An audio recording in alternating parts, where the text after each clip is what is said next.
पाय ताणून बसतात हे नालायक लोक. एवढे आमची सत्ता बघतो तुमच्या तांगड्या तुमच्या गळ्यात घालतो की नाही बघा.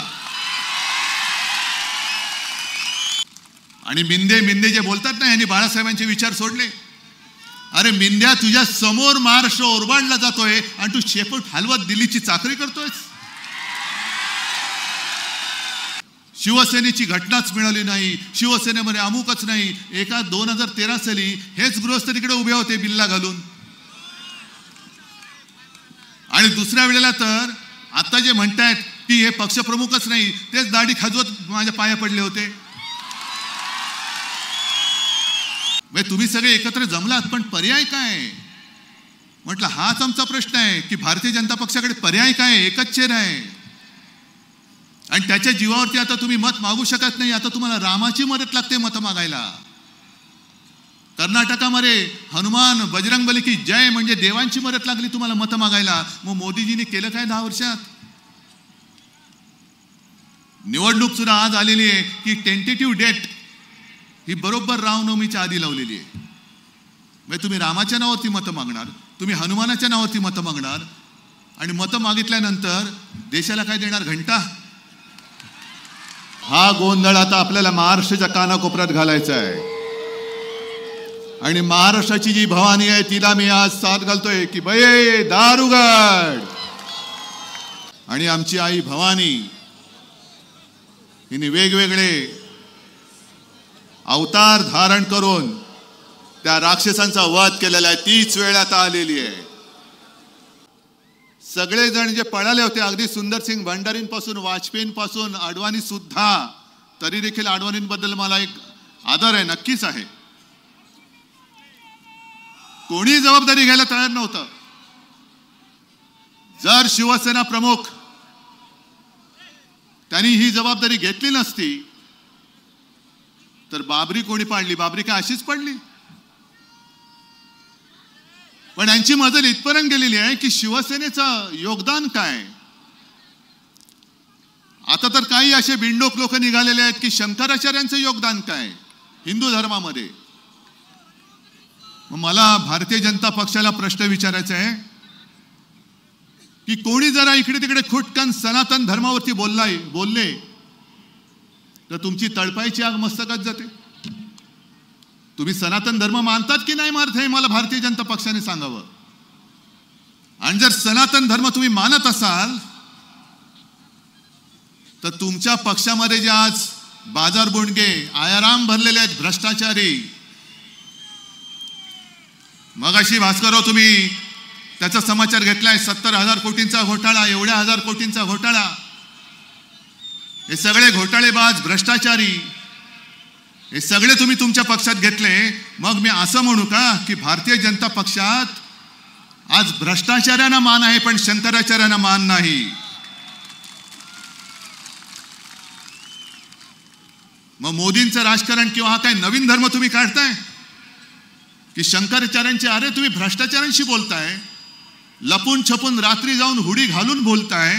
तुम्ही तुमच्या पक्षामध्ये त्यांना घेताय, मोठी मोठी पदं देत आहेत, आजूबाजूला बसवत आहेत. प्रफुल्ल पटेल बरोबर तुमचे फोटो येत आहेत. मिरची बरोबर ज्यांनी व्यवहार केला, देशद्रोही इक्बाल मिरची, त्याच्याबरोबर व्यवहार केला म्हणून बोंबलणारे तुम्हीच होतात. त्यांच्या तिकडे उद्घाटनाला जात आहेत. आपल्याकडे सुद्धा जे काही होते घाबरून पळाले, खोक्यामध्ये बंद झाले. आणि आज मी तुम्हाला जाहीर सांगतोय, लढाईला तुम्ही तयार आहात की नाही आहात? तुमच्यापैकी एक सुद्धा घाबरून जाणार असेल तर आत्ता जा. कारण शिवसेना प्रमुखांचा जय जयकार करताना जे शिवसेना प्रमुख आपल्याला शिकवून गेले की अरे 100 दिवस शेळी होऊन जगण्यापेक्षा एकच दिवस वाघ म्हणून जगा. तर आधी गेल्या तेवढ्या शेळ्या खूप झाल्या, आणखीन कोणी असेल तर निघून जा. शेळ्यानो निघून जा, मिंद्यांकडे जा. नावच मिंदे आहे. आणि एवढं सगळं भ्रष्टाचारी म्हणून बोलल्यानंतर लोकांसमोर तोंड दाखवल्याने लाज वाटत नाही. पण मला खरंच आश्चर्य वाटतं की हिंदुत्व हिंदुत्व हिंदुत्व सनातन धर्म नुसतं बोलणाऱ्या भारतीय जनता पक्षाला भ्रष्टाचारांना पटवण्यासाठी सगळे खोके आहेत, सगळी पदं आहेत, पण धर्माची शिकवण देणाऱ्या शंकराचार्यांना तुम्हाला भेटण्याची सुद्धा तसदी घेण्याची वेळ नाही. कोणती अवदस आहे, कोणता धर्म आहे हा, कोणता तुमचा हिंदू धर्म आहे? आणि अशी काय घाई झाली होती? आम्हाला घाई होतीच, पण ही घाई रामनवमीपर्यंत तुम्ही थांबला असता तर आम्ही तुम्हाला काही घाई केली नसती. आम्ही हा विषय केव्हा घेतला होता आणि म्हणूनच आम्ही भारतीय जनता पक्षाला पाठिंबा दिला होता. राम मंदिर बनवण्यासाठी आम्ही भारतीय जनता पक्षाला पाठिंबा दिलाच होता, हे मी जाहीर सांगतोय. काश्मीर मधला 370 कलम काढून टाकण्यासाठी सुद्धा आम्ही तुम्हाला पाठिंबा दिलाच होता. हिंदूंवरती अत्याचार होत असताना सुद्धा हिंदूंचं रक्षण करण्यासाठी सुद्धा आम्ही तुम्हाला पाठिंबा दिलाच होता. पण जेव्हा कठीण काळ होता त्यावेळेला शिवसेनेची सोबत तुम्हाला लागली. अटल बिहारी वाजपेयी जेव्हा यांना केराच्या टोपलीत टाकायला निघाले होते तेव्हा तुम्हाला शिवसेना प्रमुखांनी मदत केली. ती शिवसेना तुम्ही आज संपवायला निघालात. हे तुमचं हिंदुत्व? बरं, संपवत आहे ना, या ना मैदानात, आम्ही मैदानात आहोत. जे काय होईल तो फैसला मला मंजूर आहे. पण हे स्वतः सगळे कडोकट बंदोबस्तात राहणार. आमचे सगळ्यांचं संरक्षण काढून घेतलं आहे ते पण काढून घ्या. हे आमचं संरक्षक कवच आहे. कोणाची माय व्यायली असेल तर अंगावर येऊन दाखवा. पण स्वतः कडेकोट बंदोबस्तात राहायचं. पोलीस, निमलष्करी, लष्करी, पुढे बॉम्ब जॅमर, एवढं सगळं करून तुम्ही 56 इंचाची छाती दाखवता.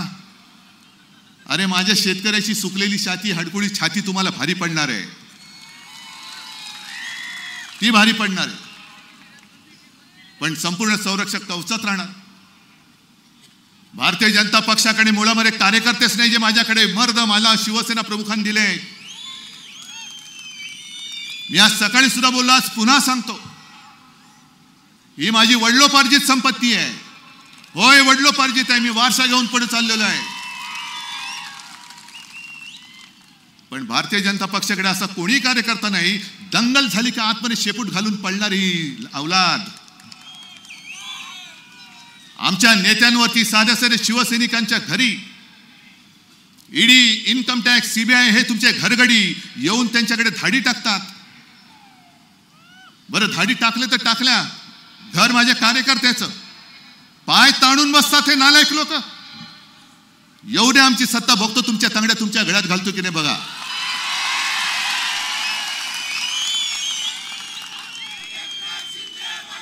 पण एका बाजूला स्वतः कडेकोट बंदोबस्तात राहणार, दुसऱ्या बाजूला तुमच्या यंत्रणा, तुम्ही शासकीय यंत्रणा, त्या शासकीय यंत्रणांचा पगार माझ्या या सर्वसामान्य माणसाच्या खिशातून जातो हे त्या यंत्रणावाल्यांनी सुद्धा लक्षात ठेवावं. भेकड लेखाचे हे बीजेपी म्हणजे भेकड जनता पार्टी नाव ठेवा. आता भेकड जनता पार्टी भेकडांची पार्टी आहे. एक तर स्वतःमध्ये कर्तृत्व नाही, नेता तर कोणी देऊ शकत नाही, भाकड तर आहातच, पण भेकड सुद्धा आहात. आणि म्हणे आम्ही हिंदुत्ववादी. हे असे भेकड हिंदू आजपर्यंत देशात झाले नाही आणि याच्या पुढे सुद्धा होणार नाहीत. हे कुठलं हिंदुत्व आहे? आणि मध्ये आणि मोर्चे काढले होते, हिंदू जन आक्रोश. कशाला काढताय? आहोत ना आम्ही कुठे हिंदू संकटामध्ये.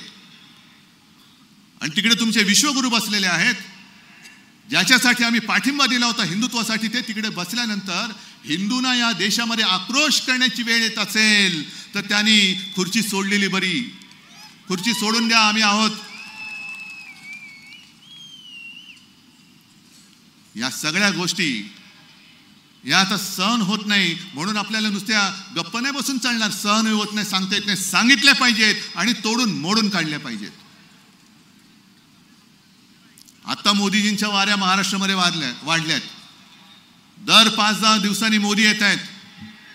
कधी काळाराम मंदिरात, कधी सोलापूरमध्ये, कधी इकडे. आता म्हणतात मला वाटतं पोहरा देवीला येणार आहेत.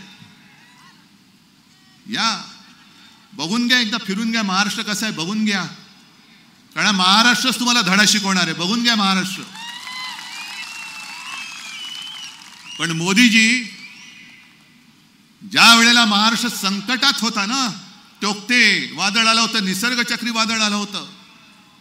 कशाला इकडे माझा ग्रामीण भागात आलेला शेतकरी येतो, अवकाळी पाऊस त्याच्यावरती पडला, गारपीट झाली, तेव्हा मोदीजी आले. आता फक्त मतांसाठी येत आहेत. मणिपूरला गेले नाहीत, कारण मणिपूरला फक्त 2 जागा आहेत लोकसभेच्या, बरोबर ना, आणि महाराष्ट्रामध्ये 48. म्हणून मोदी इकडे येत आहेत. निवडणूक आल्यानंतर महाराष्ट्र तुम्हाला आठवतोय,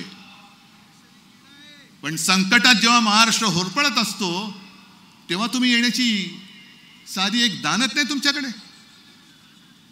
टोकते वादळ जसं महाराष्ट्रावरती आदळलं, गुजरातवरती सुद्धा आदळलं, पण महाराष्ट्राने मागून सुद्धा पैसे दिले नाहीत. पण पंतप्रधान गुजरातला धावत गेले आणि मागता न मागितले तरी सुद्धा 1000 कोटी गुजरातला देऊन आले. महाराष्ट्राला दिला ठेंगा.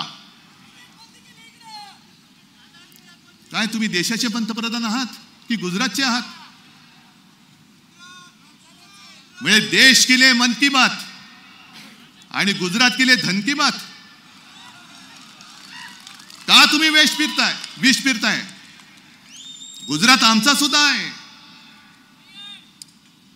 आमच्यामध्ये सुद्धा इकडे गुजराती माता भगिनी बांधव सगळे राहत आहेत, वर्षानुवर्ष राहत आहेत, हिंदू म्हणून राहत आहेत. मी काल तिकडे गेलो, देवळाली बघितली, भगूर बघितलं, नाशिक बघितलं. अनेक आहेत आपल्याकडे, गुजराती आहेत, मुंबईमध्ये आहेत, देशभर पसरलेले आहेत. पण तुम्ही आता हिंदूंमध्ये जो भेदभाव करतात ना, ते हिंदूंमध्ये विष कालवतात, ते घातक आहे.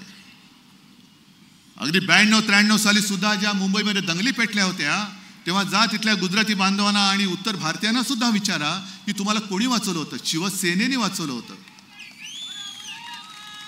आम्ही भेदभाव नव्हता केला की अरे कोण आहेस तू, मराठी आहेस, गुजराती आहेस का आणखीन कोणी आहेस, नाही केला.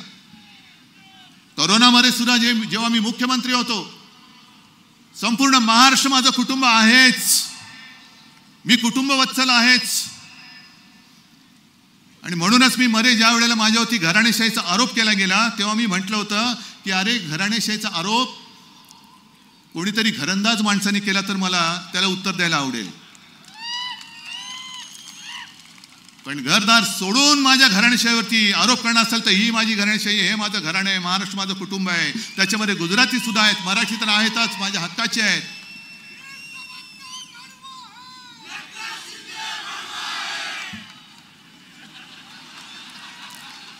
आता तुम्हाला जास्त सांगण्याची गरज नाही, पण आणखीन काही कडवी पानं सुद्धा आहेत. आज हे संपूर्ण जे काय चाललेलं आहे, मोदींचं राजकारण अतिशय घाणेरडं आहे. तुम्ही देश, जरा थांबत, तुम्ही देश आणि गुजरातमध्ये एक भिंत उभी करतात.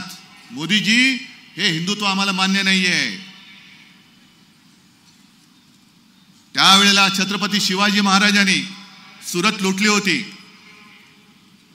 ती गुजरातची म्हणून नव्हती लुटली, इंग्रजांची वखार लुटली होती. इंग्रजांची वखार सुरतेला होती म्हणून सुरत लुटली होती. तुम्ही मोदीजी आमचा महाराष्ट्र लुटतात, महाराष्ट्र ओरबाडता आहात. गुजरात तुम्ही समृद्ध करा, आम्हाला आनंद होईल, पण जे माझ्या महाराष्ट्राच्या हक्काचं वैभव आहे ते तुम्ही ओरबाडता आहात, हे आम्ही ओरबाडू देणार नाही. त्याच्यासाठी आज आम्ही तुमच्या समोर लढाईला उभे आहोत. आणि मिंदे जे बोलतात ना, यांनी बाळासाहेबांचे विचार सोडले.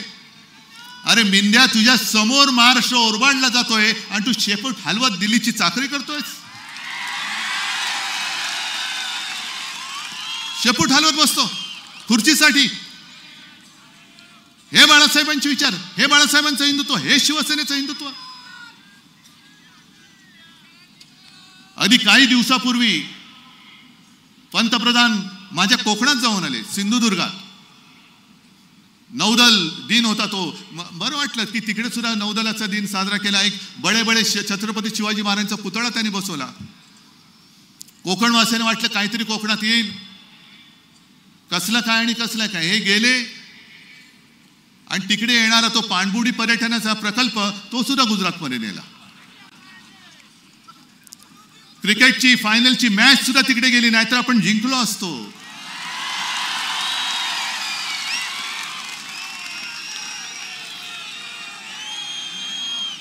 आता तर म्हणजे मधल्या काळामध्ये हेच लोक ओरडून बोंबलून ओरडत होती ना सगळी, बॉयकॉट बॉलिवूड, बॉयकॉट बॉलिवूड.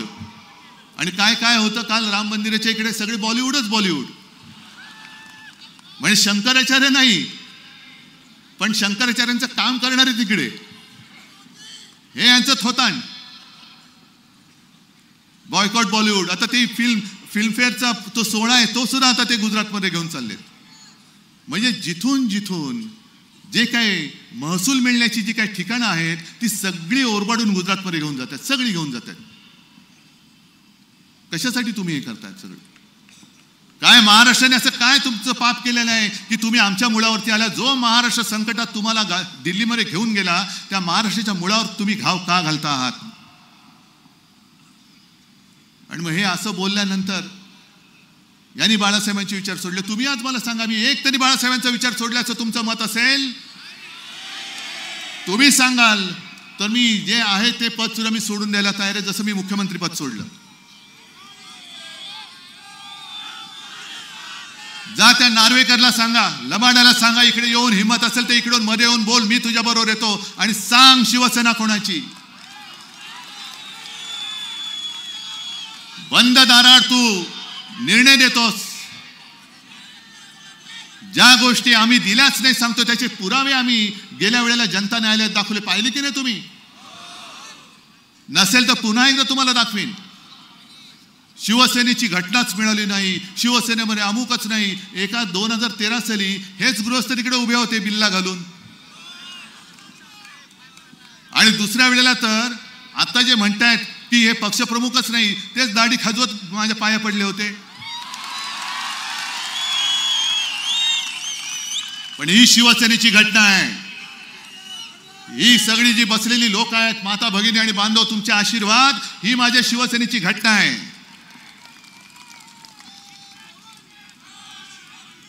तुमच्याकडे शंकराचार्यांना मान नाही, तुमच्याकडे तुमच्या मित्रांना स्थान नाही.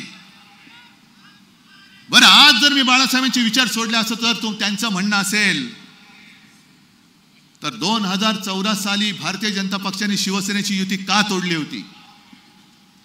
एकनाथ खडसे, नाथाभाऊने मला वाटतं नाशिकमध्येच सांगितलेलं आहे. 2014 मे महिन्यापर्यंत आम्ही आ गले लग जा असं होतं. मी तिकडे दिल्लीत गेलो होतो, मला बोलवलं होतं राष्ट्रपतींकडे पाठिंबा देण्याच्या पत्रावरती सही करायला. जूनचा महिना होता. तोपर्यंत शिवसेना हिंदूवादी होती, हिंदुत्व होती, हिंदू होती. मग जून ते ऑक्टोबर असं काय नेमकं घडलं? असं आम्ही काय धर्मांतर केलं की तुम्ही शिवसेनेची युती तोडलीत? आणि आज मी तुम्हाला पुन्हा एकदा सांगतो, आज सुद्धा ती जी व्यक्ती जिवंत आहे भारतीय जनता पक्षामध्ये, ती एक जबाबदार व्यक्ती आहे. 2014ला भारतीय जनता पक्षाने आपल्याशी युती तोडली आणि तुमच्या मेहनतीच्या बळावरती एकट्या शिवसेनेचे युतीशिवाय 15 दिवसात 63 आमदार महाराष्ट्राने निवडून दिले. आणि ती व्यक्ती जेव्हा आपली युती तुटलेली होती, निवडणुका झालेल्या होत्या, हेच दाढीवाले बुवा विरोधी पक्ष नेते होते. त्यावेळेला ती व्यक्ती माझ्याकडे आली आणि मला त्यांनी स्वच्छ शब्दात सांगितले की उद्धव, मला पहिल्यांदा तुझं अभिनंदन करायचंय. म्हटलं का? ते नहीं, दिल्ली में अब क्या कहूं. म्हटलं क्यों आए हैं तो कहीं डालो ना, आता काय आलात कशाला मग? नाही म्हणे, दिल्लीमध्ये अशी चर्चा होती की अब बालासाहेब तो नहीं रहे. 2014 साली, म्हणजे बघा किती हरामी लोक आहेत. 2012 साली शिवसेना प्रमुख, त्यांना असं वाटतं की आपल्यातून गेले, पण आज सुद्धा बाळासाहेब आमच्या मनामध्ये आहेत. पण 2014 साली दिल्लीत हा विचार चालला होता कि अब बाला साहब तो नहीं रहे, ये उद्धव अकेला कुछ कर नहीं सकता और ये शिवसैनिक हैं, उद्धव के साथ जा नहीं सकते. अब समय आया है शिवसेना को खत्म करो, शिवसेना को खत्म करो. अरे इसके आएंगे तो कितने 5 या 10 सीटें आएंगी, लेकिन तूने तो कमाल किया, तुझे 63 आमदार आले, दिल्ली आता तुला घाबरते. 2014 साली सुद्धा शिवसेनेला खतम करण्याची भाषा करणारी लोक, काय आम्ही तुमचा गुन्हा केला होता? म्हणून सकाळी सुद्धा जे म्हटलं ना की राम हे एकवचनी होते, सत्यवचनी होते. मी शिवतीर्थावरती शिवाजी महाराजांच्या साक्षीने माझ्या आई वडिलांची शपथ घेऊन सांगितलं की अमित शहाने जे माझ्याबरोबर वचन दिलं होतं, मला वचन दिलं होतं, ते त्यांनी मोडलं, नाही पाळलं त्यांनी. पण वचन मोडून सुद्धा तुम्ही स्वतःला रामभक्त मानता. जर वचन पाळलं असतं तर आज देवेंद्र फडणवीसला अर्धा नाही पाव मुख्यमंत्री जे झालेत ते आता ते पूर्ण मुख्यमंत्री झाले असते 2.5 वर्ष. काय फरक पडला असता? जी काय तुम्ही फोडाफोडी केलीत, ती फोडाफोडी न करता आज अख्खीच्या अख्खी ही शिवसेनेची खरी ताकद तुमच्या सोबत राहिली असती. आणि आता तुम्हाला महाराष्ट्रामध्ये वारंवार यावं लागतंय, ती येण्याची गरज लागली नसती. महाराष्ट्राने म्हणजे शिवसेनेने पुन्हा एकदा तुम्हाला सन्मानाने दिल्लीत पाठवलं असतं. पण तुम्ही घर फोडता, पक्ष फोडता, पक्ष पळवता, पक्ष चोरता. आणि त्याही पेक्षा घातक 370 कलम काढलं, आम्ही कौतुक केलं. कलम कागदावरती काढलं, अजूनही काश्मीरची परिस्थिती नाही सुधारलेली, अजूनही तिकडे मध्ये मध्ये हत्या होतातच आहेत. पण तेव्हा मला असं वाटलं होतं की यांचं जे एक घोषवाक्य आहे, एक विधान, एक निशाण, एक प्रधान, म्हणजे एक आमचा तिरंगा असेल, पण तो तिरंगा नाही. आता असं म्हणतं त्या नड्डांच्या बोलण्याप्रमाणे की एक निशाण म्हणजे फक्त भाजपाचं निशाण, एक विधान म्हणजे मोदी लिहितील ते विधान, आणि एक प्रधान म्हणजे तेच प्रधान, बाकी होणार नाही. हे चालणार आहे तुम्हाला? एक निशाण ते माझ्या भारत मातेचं तिरंगा असेल, भाजपचं फडकं नसेल. आणि एक विधान हे माझ्या डॉक्टर बाबासाहेब आंबेडकरांनी लिहिलेलं संविधान असेल, भाजपने लिहिलेलं विधान नसेल. आणि एक प्रधान तो माझ्या जनतेने निवडून दिलेला असेल, तुमचा ईव्हीएम मधनं आलेला प्रधान नसेल. ज्या दिशेने आपण चाललेलो आहोत, ही दिशा देशाला हुकुमशाहीकडे नेणारी आहे. मी मोदीजींचा विरोधक नाही, मी व्यक्तीचा विरोधक नाही. मी आज सुद्धा त्यांना नरेंद्र भाई म्हणतो, कारण माझे त्या काळामध्ये संबंध त्यांच्याबरोबर चांगले होतेच, हे मी जाहीर सांगतो. मला लपवण्याची गरज नाही, आणि मला लपवणं माझ्या वडिलांनी शिकवलेलं नाही.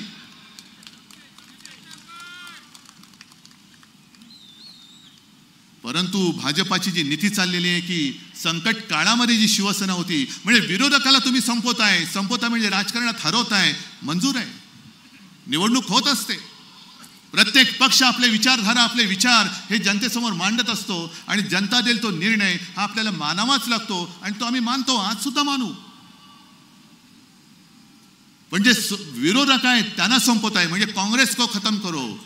अरे मित्र पक्ष, आम्ही तुमचे मित्र पक्ष होतो, आम्हाला खतम करायला निघालात तुम्ही, आमच्या मुळावरती आलात. जे हिंदुत्व, या देशामधली पहिली हिंदुत्वावरती निवडणूक ही शिवसेनेने 1987 साली जिंकली, त्याच्यानंतर देशाला हिंदुत्वाची दिशा सापडली. आणि जेव्हा पार्ल्याची पोटनिवडणूक शिवसेना प्रमुखाने हिंदुत्वाच्या विषयावरती जिंकली, त्यावेळेला भारतीय जनता पक्ष वाजपेयींच्या नेतृत्वाखाली गांधीवादी समाजवाद करत होता. शिवसेनेच्या विरोधात ती सुद्धा निवडणूक ते लढत होते, म्हणजे आमच्या विरोधात होते ते. मग ज्यांनी तुम्हाला दिशा दाखवली त्यांच्या मुळावरती तुम्ही येत आहे. म्हणजे तुम्हाला विरोधक नको, तुम्हाला पक्ष मित्र पक्ष नको, एवढंच नाही तर तुम्ही तुमच्या पक्षातले नेते संपवायला निघालात. किती भयानक आहे राजकारण. म्हणजे मी आणि फक्त मीच. त्या मध्य प्रदेशमध्ये शिवराज सिंग त्यांनी निवडणूक जिंकून दिली. त्यांची मध्ये बातमी आली होती, त्यांच्या घराचं नाव लिहिलंय मामा का घर. मामा बनवला त्याला, मामा बनवला. म्हणजे किती ही नीच लोक आहेत की वापर करून कसे फेकतायत. झालं, देवेंद्रांना फेकलं, मिंद्यांना फेकतील, शिवराजांना फेकलं, तिकडे वसुंधराजेंना फेकलं, छत्तीसगडमध्ये त्यांच्या आणखीन कोणाला फेकलं. मला आता भीती वाटते, योगीजी आप संभालो. मैं आपको सलाह नहीं दे रहा हूं और आपको मेरी सलाह मानने की आवश्यकता भी नहीं, पण ज्यांना जे त्यांना असं वाटतं की हे माझे प्रतिस्पर्धी होऊ शकतात त्यांना आजपर्यंत भाजप संपवत आलेला आहे. योगीजी आपका पद संभालो, कारण उत्तर प्रदेशमध्ये जास्तीत जास्त खासदार निवडून येऊ शकतात. उद्या खासदार निवडून आल्यानंतर काहीतरी असं प्रकरण काढतील की योगीजींना सुद्धा काढून टाकतील. या सगळ्या गोष्टी बघत बघत जात असताना आपण नुसतं काय हाताची घडी तोंडावर बोट म्हणून गप्प बसणार आहात का? जो अन्याय आपल्यावरती चाललेला आहे, शिवसेना ही आपल्या हक्काची शिवसेना, अरे शिवसेना नसती तर मराठी माणूस काय झालं असतं आणि हिंदू तरी काय झालं असतं. हिंदुत्व जपणारी आणि मराठी पण टिकवणारी ही शिवसेना हे लाचार नष्ट करायला निघालेत. हे तुम्हाला पटणार आहे? चला, माझं म्हणणं ठीक आहे, तुम्ही सगळ्यांनी एक विचार करा की आता तुमच्या आयुष्यात शिवसेना नाही आणि तुमचं आयुष्य कसं असेल त्याचा विचार करा. इकडे शेतकरी आलेले आहेत. तुम्ही मला सांगा, अगदी उघडपणाने सांगायचं, मी मुख्यमंत्री असताना केलेली कर्जमुक्ती तुम्हाला मिळाली होती की नव्हती? हो किंवा नाही सांगा. संकट काळामध्ये मी तुम्हाला जी मदत केली होती तुम्हाला मिळाली होती की नाही ते तुम्हाला सांगा. मग मोदीजी इकडून बघा, राम लल्लाला तुम्ही घर देताय. अरे ज्याने तुम्हाला राजकारणामध्ये पंतप्रधान पदाचं घर दाखवलं त्या राम लल्ला तुम्ही घर दाखवताय. मग महाराष्ट्रामध्ये ज्या शेतकरी आत्महत्या करतायत त्या शेतकऱ्यांच्या आता दुर्दैवाने विधवा पत्नी असंच म्हणावं लागतं, त्यांच्याकडे जाऊन त्यांच्या डोक्यावरचं जे छप्पर उडालेलं आहे त्यांना घर मिळालं तरी उपयोग काय? त्यांचा घरचा, त्यांचा पती, त्यांचं सौभाग्य, त्याने आत्महत्या केली तुमच्या राज्यात आणि तुम्ही म्हणता तुम्हाला घर देतोय. प्रधानमंत्री आवास योजना, प्रधानमंत्री आभास योजना, काय घरदार उजडलं, सगळं गेलं, उजाड झालं, घरावरचं छप्पर उडून गेलं. काय करणार ती तानी बाळं, त्यांची मुलं काय करणार, त्यांची पत्नी काय करणार, आई वडील काय करणार? पण आम्ही तुम्हाला घर देतो. उज्ज्वला गॅस पिकवणार काय, त्याच्यावर शिजवणार काय? काय काय ठिकाणी तर एवढी भयानक परिस्थिती आहे. मी जेव्हा शेतकऱ्यांच्या भेटीला बांधावरती गेलो होतो गेल्या 1-2 वर्षामध्ये, दिवाळी होती, अक्षरशः माझ्या अंगावरती काटा आला की आमचा अन्नदाता मला विचारतोय की साहेब सगळंच गेलं, डोक्यावरती कर्ज चढले, आता आम्ही खायचं काय ते सांगा. म्हणजे जो आम्हाला जेवण देतो, मोदीजी तुम्ही उपास केला, पण माझा शेतकरी आपल्याला जो पोसतो, आपला पोशिंदा आपला शेतकरी आहे,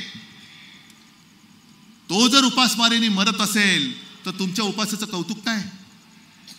कोणी कोणाचं कौतुक करायचं?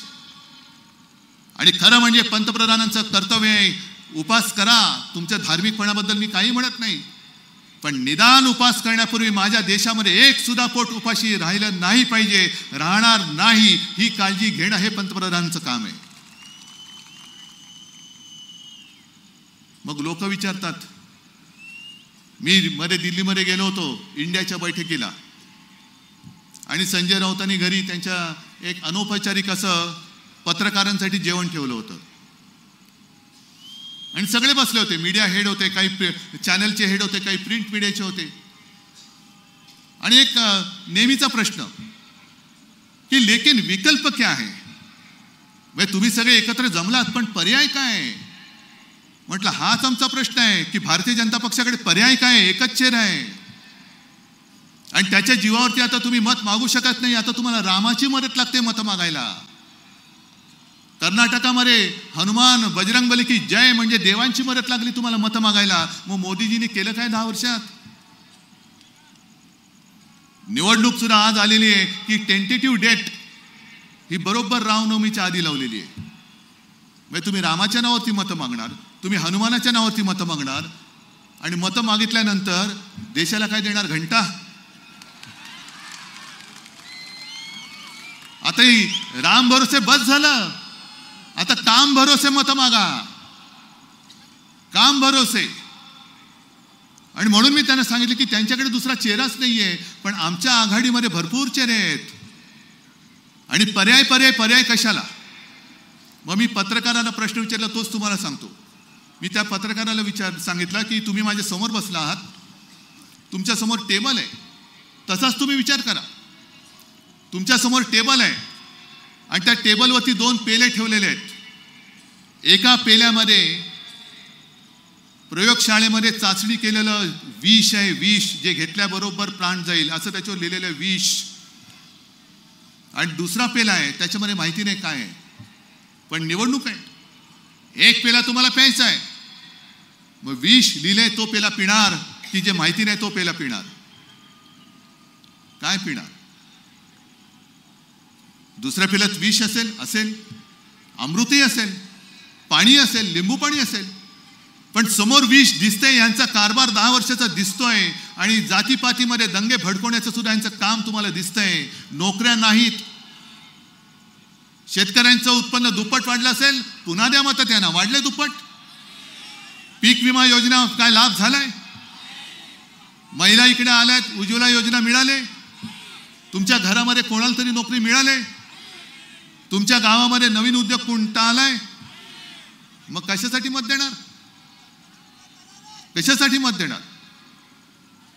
आणि म्हणून मला जसं सकाळी मी सुरेश भटांची कविता तुम्हाला सांगितली होती त्या शिबिरात, तशीच नाशिकमध्ये आल्यानंतर कुसुमाग्रजांची एक कविता, त्यातले 4 ओळी मी तुम्हाला सांगतोय आणि मग तुम्ही ठरवायचं की काय करणार आता.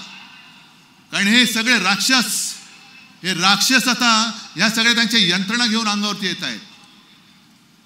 मग तिकडे महिला बघत नाही, काही नाही. आमच्या किशोरीताई पेडणेकरवरती समन्स वायकरला देत आहे, सूरज चव्हाणला पाठवत, अनिल परब आहे, संजय राऊत आहे. अरे तुम्ही शिवसेना संपवलेत ना, मग कशाला आमच्या मागे लागताय? का अजून तुम्ही माझ्या साध्या शिवसैनिकाच्या आणि नेत्याच्या घरी ईडी आणि सीबीआय पाठवताय? मग आमच्या हातामध्ये ताकद द्या आणि आम्ही सांगू त्या भाजपवाल्याच्या घरामध्ये धाड टाका, बघा किती घबाड मिळते ते. त्या कर्नाटकमध्ये एक जो मंत्री होता त्यांनी सांगितलं, त्याला मध्ये काहीतरी नोटीस आली. त्यांनी सांगितलं मला नोटीस द्याच, मी कर्नाटकच्या भाजपच्या लोकांचा घोटाळा बाहेर काढतो 40,000 कोटींचा. नोटीसच येऊ दे मला. कोरोना काळामध्ये भारतीय जनता पक्षाने तिकडे जो काही घोटाळा केलाय कर्नाटकामध्ये, ते सगळे म्हणाले मी पुराव्यानिशी काढतो आणि कोणी कोणी कशी संपत्ती गोळा केली हे सुद्धा मी तुम्हाला सांगतो. गप का नाही? तिकडे का थंड बसताय? आम्ही तुमचे सोबती होतो, आम्ही साथी होतो. तुमच्यावरची सगळी संकट ही तेव्हा शिवसेना प्रमुखाने आपल्या अंगावरती घेतली होती. हिंदुत्वावरची सगळी संकट हे आम्ही आमच्या अंगावरती घेतली होती. तरी देखील तुम्ही आम्हाला खतम करायला निघालात आणि तुमचेच बगल बच्चे जे भ्रष्टाचार करतायत त्यांना काहीच करत नाही तुम्ही. आणि म्हणून तुमची ताकद तुम्हाला कळलेली नाहीये. तुमची ताकद जे कुसुमाग्रज बोलतात, लढाईच्या अंतिम क्षणी सामान्यच असामान्य होतो. संसाराचा कोश तोडून लढाई जिंकतो, पुन्हा सामान्य होतो आणि आपल्या विजयाची मिरवणूक परस्तपणाने आपल्या घराच्या खिडक्यांतून पाहतो. ही सर्वसामान्य माणसांची ताकद आहे. क्रांती क्रांती क्रांती जी काय असते तो सर्वसामान्य माणूस करतोय. नेत्याला वाटतं की आम्ही क्रांती केली, पण सर्वसामान्य माणसाची मनगट आणि मन जोपर्यंत नेत्याच्या हाकेला ओ देत नाही तोपर्यंत क्रांती होत नाही. तुम्हाला क्रांती जे माझे आजोबा सांगायचे की शांती ही मुडद्याची असते आणि क्रांती ही मर्दाची असते. तुम्ही मर्द आहात का मुडदे आहात हे तुम्हाला ठरवावं लागेल. आपण मुडदे असू तर काय प्रश्नच नाही, पण जर मर्द असाल तर आज जो माझा महाराष्ट्र हे दिल्लीश्वर जे खतम करतायत. अरे तुम्ही मगाशी मी बोललो की छत्रपती शिवाजी महाराजांनी ती इंग्रजांची वखार सुरत लुटली आणि मोदी आणि शहा माझं महाराष्ट्र लुटतायत. या महाराष्ट्रामध्ये छत्रपती शिवाजी महाराजांनी नुसता जन्म नाही घेतला, पण त्यांच्या विचारांनी मर्द जन्माला आलेले आहेत. आणि माझं आज पुन्हा त्यांना आव्हान आहे, तुम्ही तुमचे सगळे घरगडी संस्था बाजूला ठेवा आणि मैदानामध्ये या. अरे अबकी बार 400 पार होणार असेल तर ईव्हीएम बाजूला काढा आणि बॅलेट पेपरवरती 400च्या पार 400 मतं मिळाल्याशिवाय त्याच्या आत तुम्ही आटोपला नाहीत तर बघा. आणि आज हे संपूर्ण मी बघतोय काल स्वरूप, रामाचं काल स्वरूप बघतोय. ते बये दार उघडी, माझी बया जगदंबा माझ्या समोर बसलेली आहे. दार उघडणार आहात की नाही? आणि दार उघडल्यानंतर जर सरकार तुमच्या दारी म्हणून आले तर त्यांना लाथ घालणार आहात की नाही? निश्चय करणार आहात की नाही? मग निश्चय करणार असेल तर मला जरा तुमची मनगट दाखवा किती मजबूत आहेत. या मनगटामध्ये तुमच्या पेटलेल्या मनाच्या मशाली तुम्ही पकडणार आहात की नाही? बस मग जय भवानी जय शिवाजीचा नारा हा महाराष्ट्राच्या काड्या कपारांमध्ये असा घुमला पाहिजे की दिल्लीच्या तख्ताला हादरे बसले पाहिजेत. जय हिंद जय महाराष्ट्र. तुम्ही पाहत आहात विस्टा न्यूज मराठी.